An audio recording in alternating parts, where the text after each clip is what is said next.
Okay, let's discuss the tale of Jonah and the whale.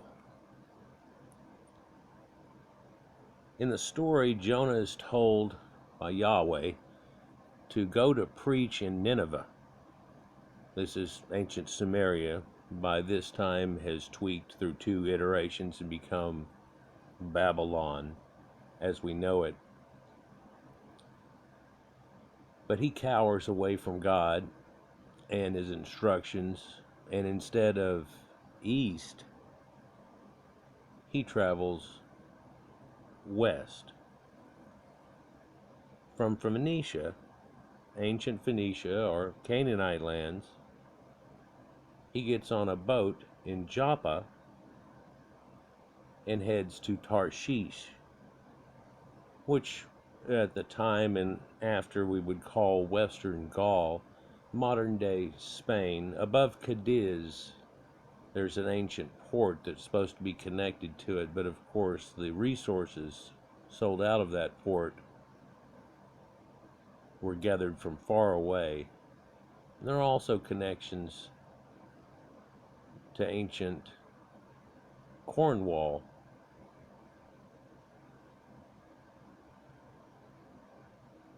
So there's many connections. You hear it sometimes called Sepharad.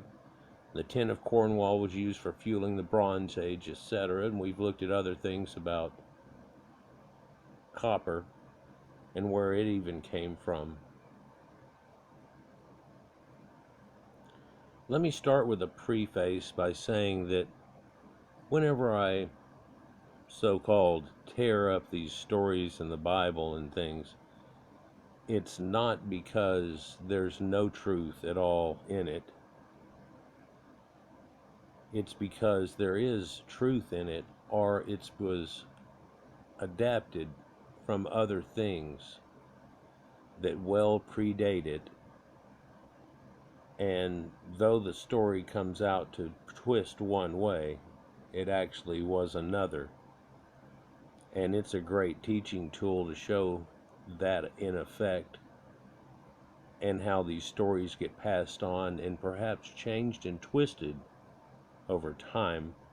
And the 12 tribe thing would be a lot more apropos, but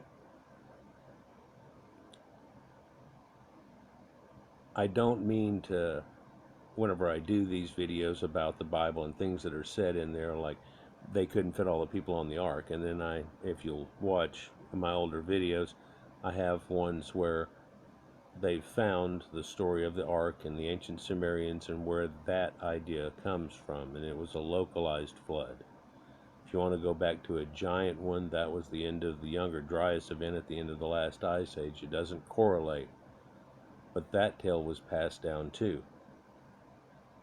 And some of these tales predate what we know of as the Bible by quite some time, and that's only recorded history, and you can tell that it comes from something older. And in fact, many of the cases, they tell you that it comes from much older sources. Looking at this, we see a Finding Nemo type representation, and make no bones about it, as I often say, there is a connection with that idea of how this person could get so far on his own, dumped in the ocean, and concepts that go with maritime people that aren't really connected to the Bible. And that's one way of many that you can show that this is not a story that actually went with these people. Many scholars have noted that it comes from far before.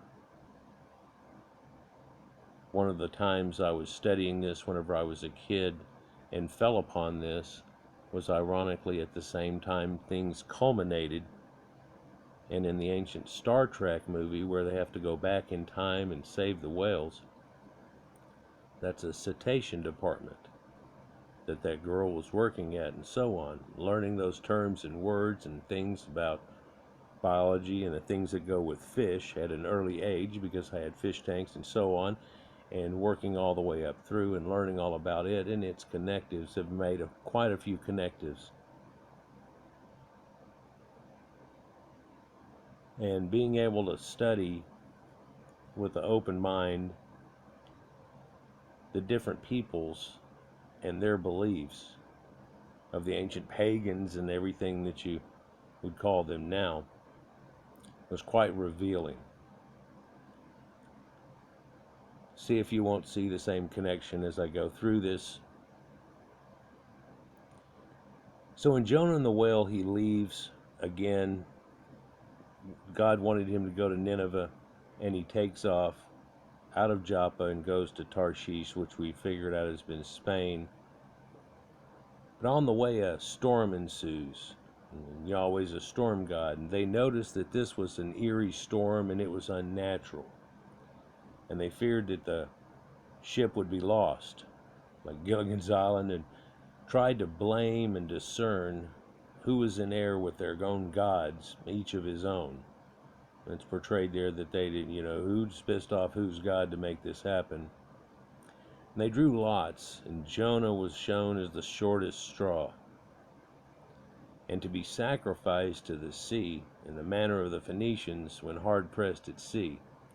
This connects to Poseidon and Neptune worship, and I could go off in left field now, but understand this is where this comes from, even in the Greek telling. We'll get into that shortly. But in the tale, they cast him overboard, and when they did, the sea suddenly calmed. They took him up and threw him overboard, and a whale swallows him and then vomits him out 3 days later. And then he realized his error and went to Nineveh, like Finding Nemo in the picture here that we show here.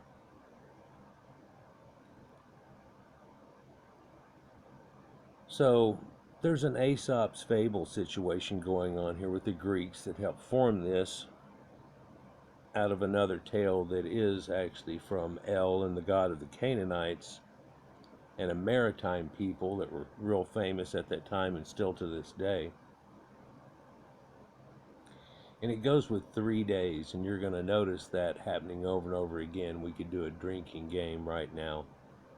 But this is to show you the starting of telling you and showing you that this is a solar symbology, like much of the astrotheological symbology that is in the Bible and so many other people's religion, especially the ones connected with the primordial Caucasians that heralded all this sun worship and symbology and develop into the religion and all the religions we have heard about and we know about currently today. Even Jesus. We'll get there. Religion, kind of an odd name because it starts with re, and Lygian can do with speech and so on, but it also can do with legato. And so, in some way, even though it's a thick book, it's really a quick retelling, inserting here and there retellings of situations. And in a lot of those situations, the people were gods, now relegated to being either angels or people, have actually happened. And I've shown in some of my older videos how this really is based on ancestor veneration. But this exact aspect and story of Jonah and the whale is a retelling of a retelling of a retelling. And Jonah in this situation, going west and then quickly coming back east and then coming back west again, is really a traversing of the sun and something special that happens every day, as the sun was said to have fallen in the ocean far away and then popped up out of the rising sun land in the east and traverse across the sky. You can see this in ancient Egypt and really everywhere throughout all the Middle East, Near East, Anatolia. Ancient Proto-Indo-Europeans have variations, but as we'll talk about a little bit later, their version sometimes, instead of showing a whale, which are not in the Black Sea area and such, or especially weren't in elder times when it was all freshwater and not inundated, have a tale where it shows the same symbology, but it is a wolf. So it is believed that maybe this tale even comes from originally from a wolf, which was adapted into a big fish story.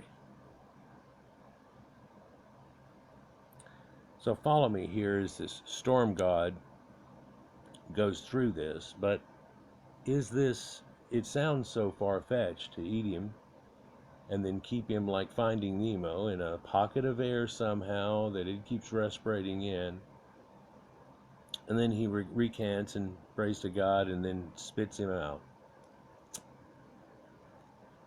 This is a sea creature, but looking at the names that were used of it, basically the Greek form of which comes out to being gigantic fish or sea serpent, like a Leviathan situation.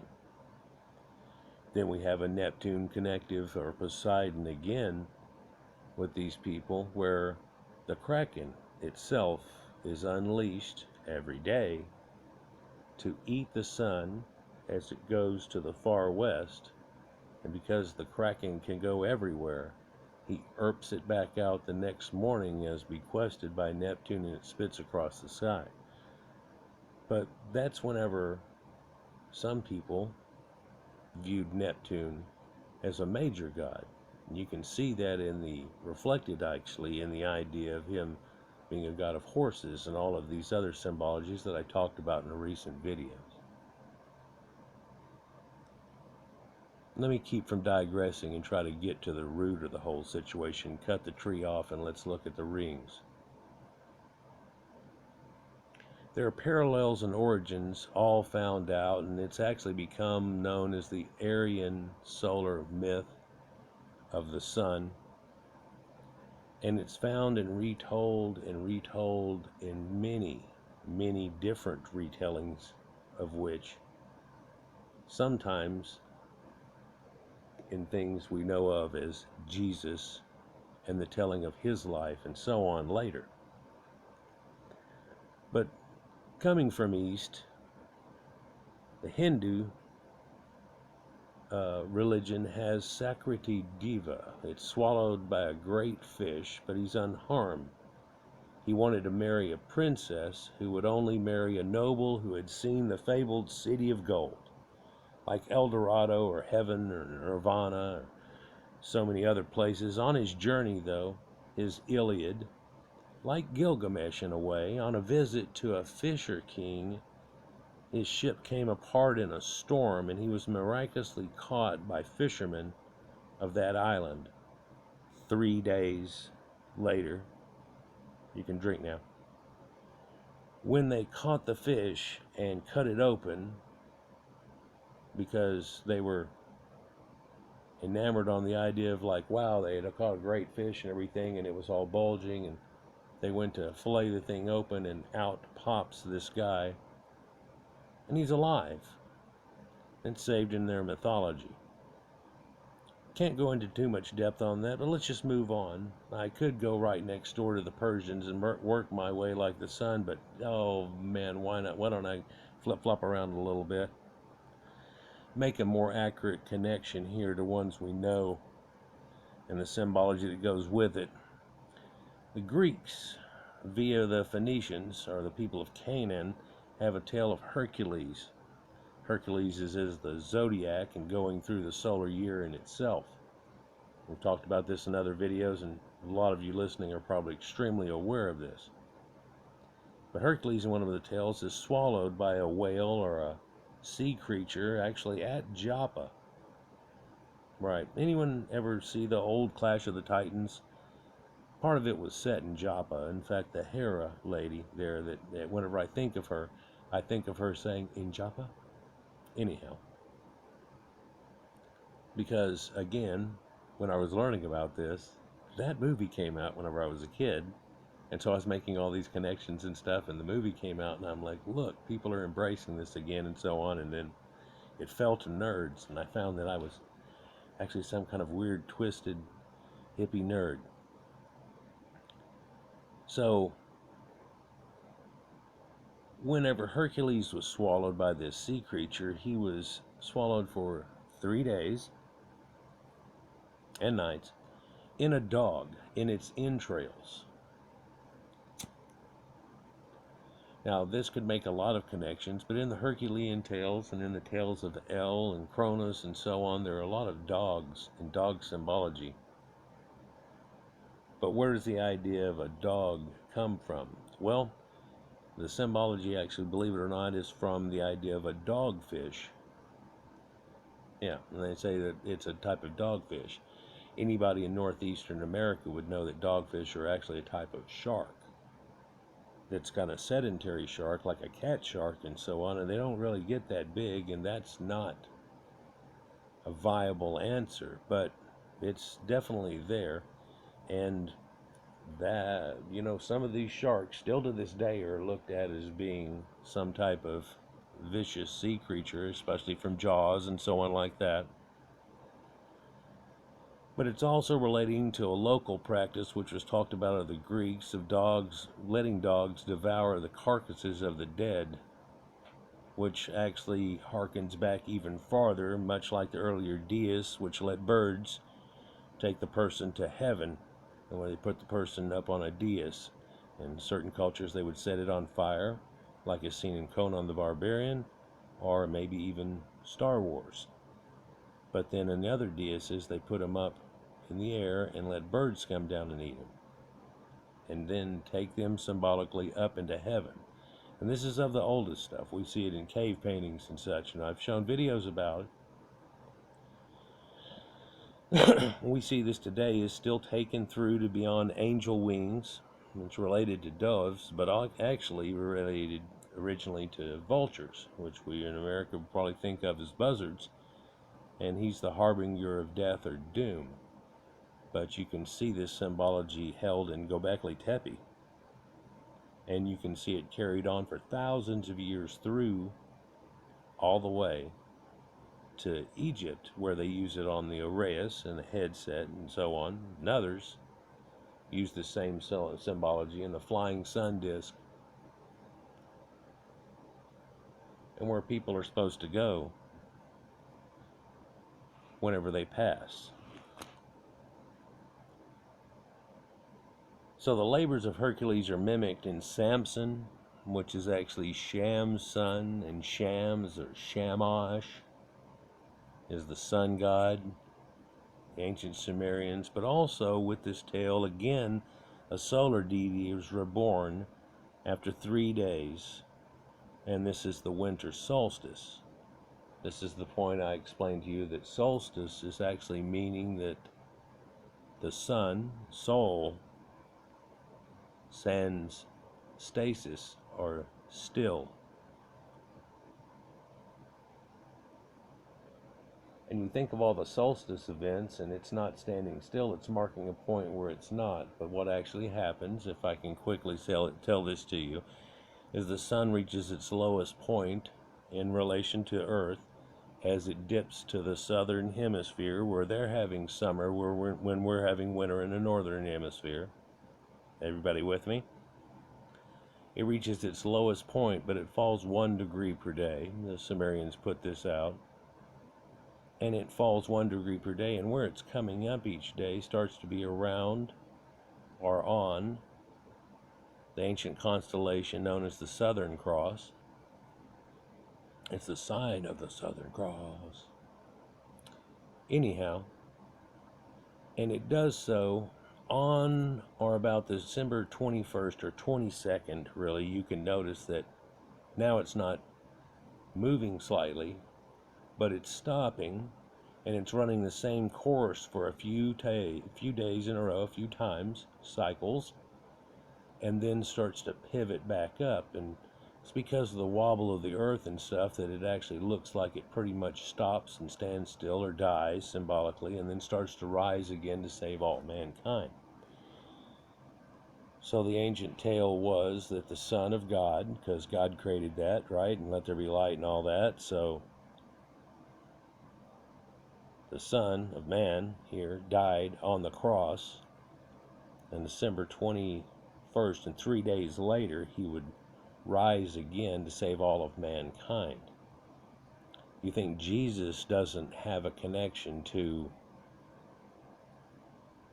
these people necessarily, or especially Jonah, but whenever Jesus was asked by the Pharisees to give a sign that he was the Son of Man, he said, I'll give you nothing except for the sign of Jonah, inciting the fact that he too is a solar deity and that he was going to rise again. And whenever he says that you're a father of a liar and all those things, what I've interpreted, at least as part of it, to mean, and he tells you that before Abraham I am,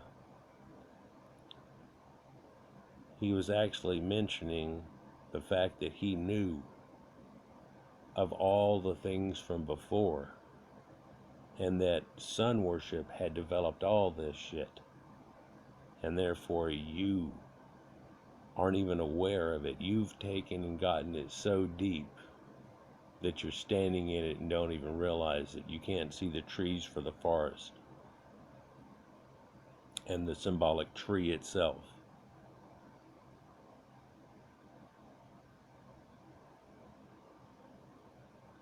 There'll be more on that in a video coming up.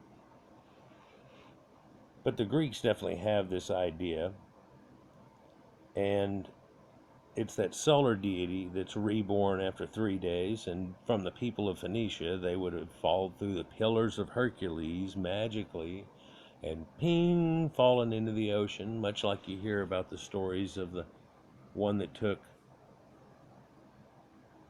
the chariot of the sun and blazoned across and burnt the earth, which a lot of people show that that's some type of comet explosion event that they talked about, and then falls into the ocean.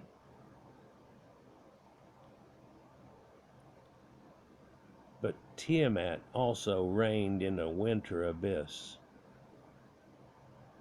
Jason of the Argonauts of the Golden Fleece fame was swallowed by, and then regurgitated and restored to life by, a giant fish.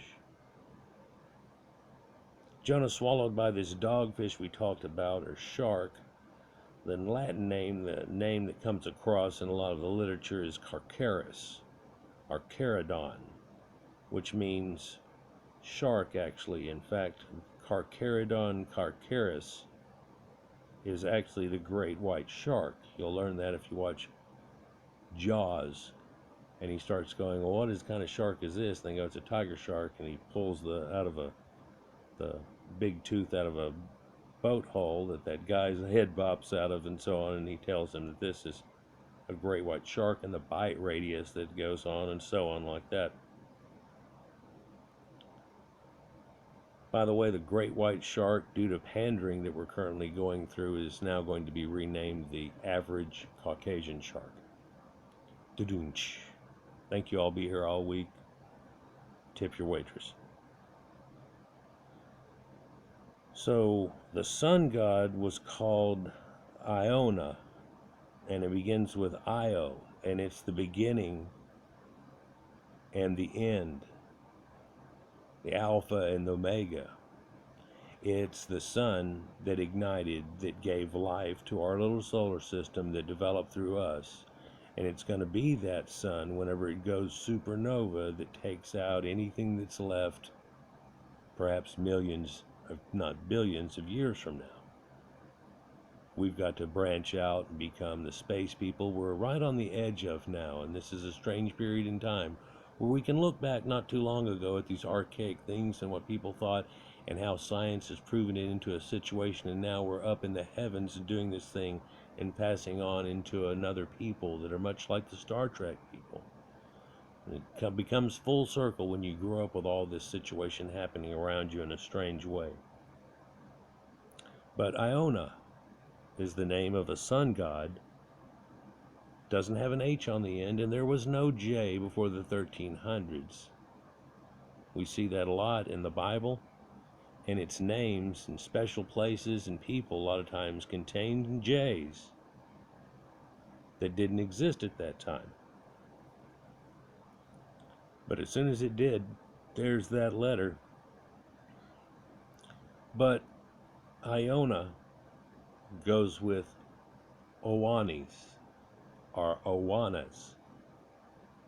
And this is the ancient mermaid fish god who came out of the sea, like the sun did, and taught everything to the people and went away.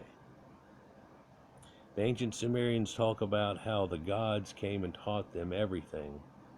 It would be amazing if that never happened and these people just derived it out of anywhere, and then because they were so religious at the time, they just coined it off to being God did this and God did that. And we were looking at the stars and I got all stoned one night and wow, I come up with this idea. Within a few generations they lose the idea and it's deified because it starts doing incredible things for the people, and here we go through things.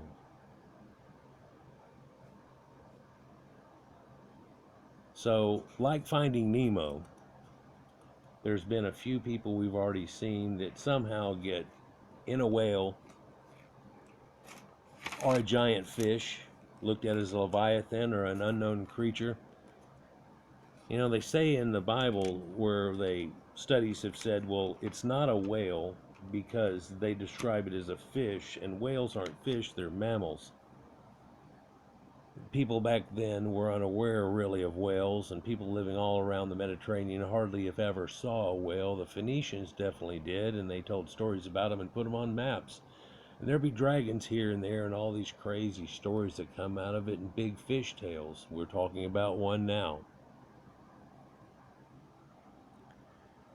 Later, though, there was a Greek adaptation or adoption, if you will, of this, and it's reflected in the story of Arian.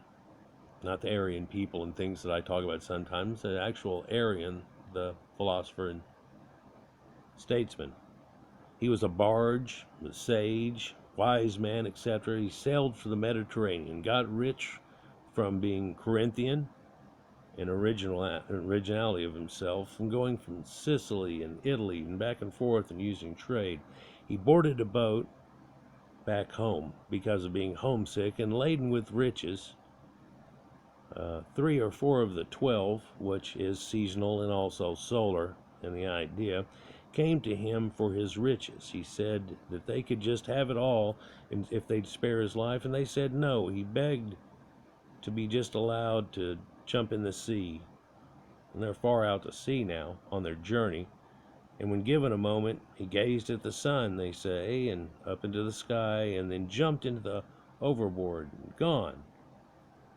But was saved by a dolphin, or a fish that's said to have been a dolphin. That's where we get a lot of these ideas of the Noans and so on through this, and had taken shore back to Corinth. There are a lot of ancient tales where dolphins have helped man out. I've talked about them in a few of my videos, and how dolphins are supposedly came from actual mariners in the first place that were turned from men into dolphins because of their close association and kinship and understanding of humans, sometimes protecting humans from sharks and taking them to safety. Those Phoenician sailors and their fish stories, huh? Well, it's not just there, though. There's a Finnish tale where a hero is swallowed, by a big whale, and you can think the Finnish people would have seen whales and so on, but he lives. Scandinavian tales, such as Red Riding Hood, where a wolf plays the part of the whale, as I was speaking of before. And let me see if I can just quickly do this. And I did this in a video about 3 years ago, but Red Riding Hood is a wolf signifying, Red Riding Hood is the sun signifying sunset, pulling her hood or drapery over, making the cast to where sun goes dark and then light and then dark and light. And like Mithra, pulling over his same type of cowling, covers up the earth and such. Cut to the chase, Grandma and the ancients is who she went to visited.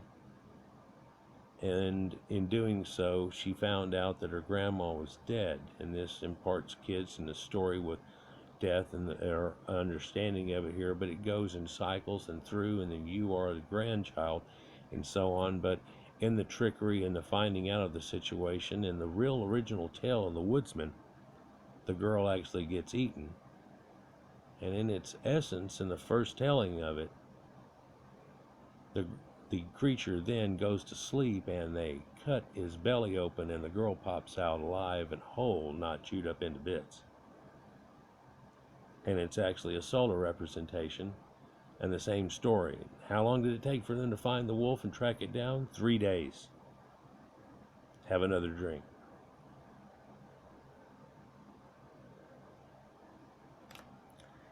In Persian tales, Jamshid was devoured by a leviathan that lived at the bottom of the sea, but arrives unscathed through his journey. It sounds like some Arabian Nights type of thing, but no, this is a solar representation of the same way. Kept in mythology, and alone you couldn't see it, but comparative-wise with all the others, you go, well, here it is again. Same situation, big fish arrives, and how long did it take? It was 3 days. You don't need to slow down on that drinking.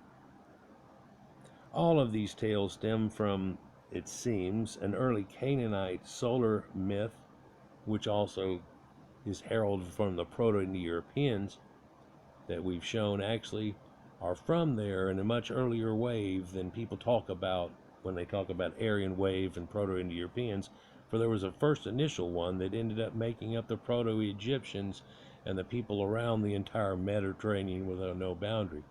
The Mediterranean was named so because it means Middle Earth, for a reason. Just like Europa means face of Earth, as I said in a recent video.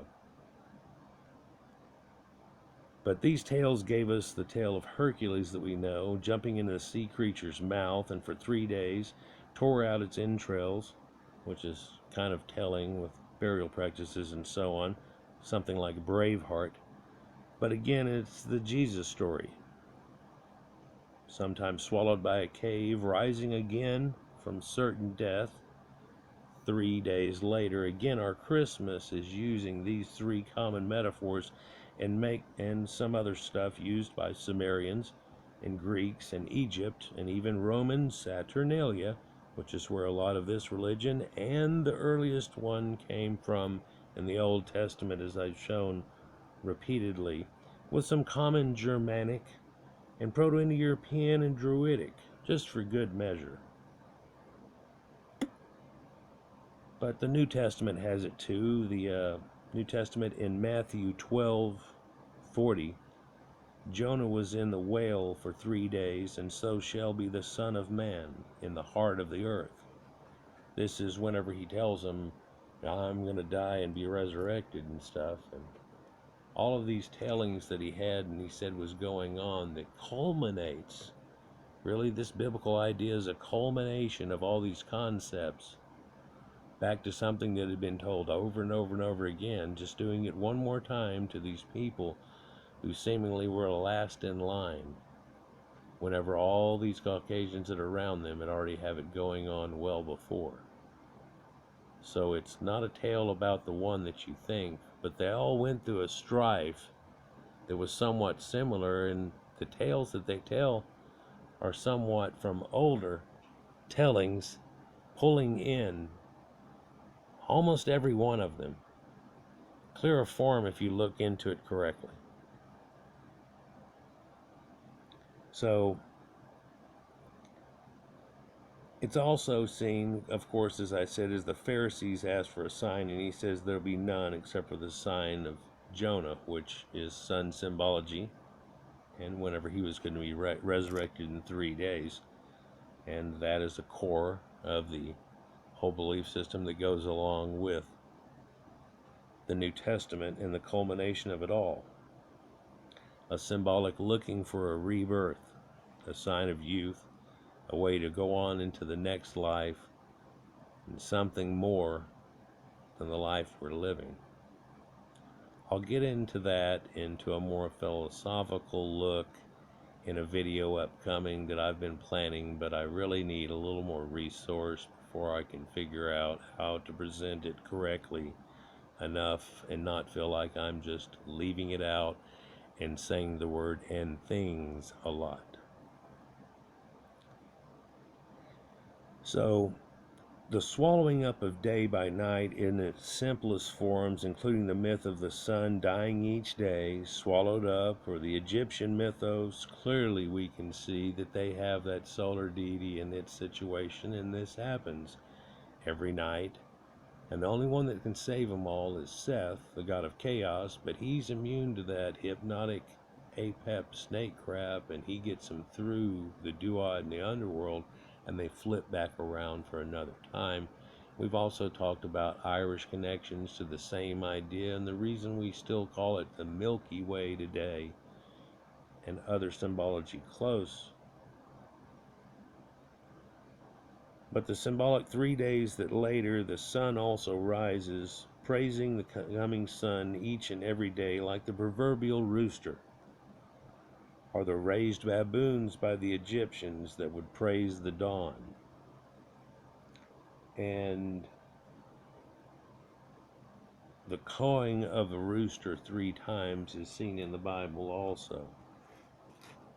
And not in the Jonah tale necessarily, but it's also another solar deity and sun worship, which all the Aryan religions are built on, and then through watching the stars and the heavens and the planets, which are moving stars, gave us the wild dichotomy of all the different pantheons of the different people.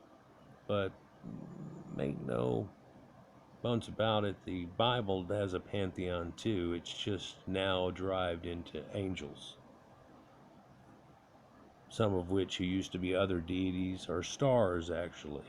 I've shown that in other videos, but then we also have the saints that are asked for certain things, and that can be broken apart with as many saints as there are, from anything from a toothache to protection from certain exacting things, that it is broken apart just as much as a Greek pantheon of all the dryads, and each one does each thing, and one's about envy, and one's jealousy, and what's this? And its connections. So I hope you enjoyed this and finding out about this. I know I could have put in a lot of different pictures during this. There indeed is a picture of a guy and a shark coming and everything, and be like, was it more like this? That's a great white. Are there ever great whites in the Mediterranean? Is this a shark tail? Is this a fish tail? Is this something very much like Finding Nemo and they get taken from one place to another? Or the fact that he went to the west and then was taken back, reset in the east in the story, is quite telling in its own. I'm certain there's a few things on this that I've left out that are connectives too. But in this version of it, that we know of as Jonah and the whale, it was a man beset by God. They had a special storm. Everybody knew about it, chunked him overboard, ate by a whale, erped up on a beach, and then realizing the error of his ways, and in an Aesop's Fable kind of way, he was directed to do the inevitable. Which actually, when he got there, he only spoke 8 words? Which basically he said, Nineveh, repent, you're going to be ruined in 40 days, your city will be overtaken in 40 days. And so instantly, what they did was, in the tale, was they all got in sackcloths and sat down in a bunch of ashes, and they all threw them over their shoulders. This used to be a sign of woe when people died and things like that, and they knew that it had really come to fruition whenever the king had actually done so. And then so the whole thing that was going to happen in 40 days, God said, oh, never mind, psych.